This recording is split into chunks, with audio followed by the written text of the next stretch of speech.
दुनिया के किसी इस्लामिक व्यक्ति पे, छोटे से छोटे व्यक्ति पर यदि कोई आंच आती है तो दुनिया के 56 देश एक हो जाते हैं। लेकिन हमारे किसी सनातनी भाई पर, हमारे किसी बाबा जी पर, हमारे किसी संत पर यदि कोई आंच आती है तो कोई सनातन धर्मी उसके साथ खड़ा नहीं होता।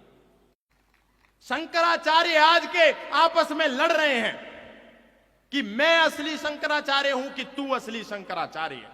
हम सोच करके देखें हम कौन से पायदान पर आकर के खड़े हो गए।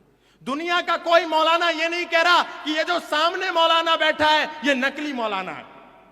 दुनिया का कोई सैयद ये नहीं कह रहा ये सैयद झूठा है। दुनिया का कोई भी मौलवी, कोई भी मुकर्रम, कोई भी बारी ये नहीं कह रहा कि ये वाला मौलवी फर्जी है। दुनिया का कोई आर्क, बिशप, कार्डिनल, फादर नहीं कहता कि ये जो सामने चर्च बनी हुई है इसमें बैठा हुआ फादर झूठा है या ये फर्जी है। लेकिन हमारे सनातन धर्म में जिनके ऊपर, जिनके कंधों पर सनातन की नींव है, वो लोग आपस में यदि लड़ेंगे तो भला ये सनातन धर्म बचेगा कैसे?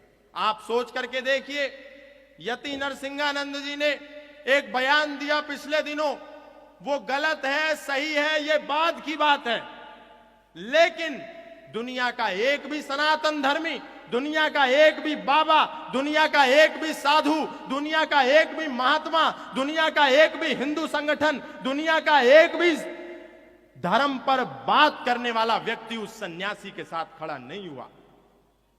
और यदि हिजबुल्लाह मरता है तो यहां भारत में उसका मातम मनाया जाता है।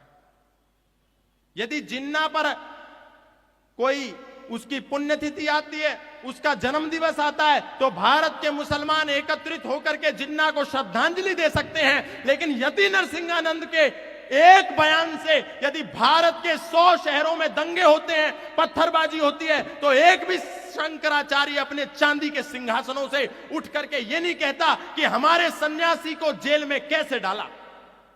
आज पूरे भारत में सनातन धर्मियों का राज है, नीचे से लेकर के ऊपर तक। लेकिन आज हमारे सन्यासियों को उठा करके बड़ी सरलता से जेल में डाला जाता है और कोई सनातन धर्मी बोलने को तैयार नहीं है। यह चिंता का विषय है और यह चिंतन का भी विषय है। आखिर ये लोग क्या चाहते हैं, क्या मांगते हैं समाज से? केवल इनका एक ही उद्देश्य है कि समाज में बैठा हुआ व्यक्ति, इसका भविष्य सुरक्षित हो सके। लेकिन हम बटे हुए हैं।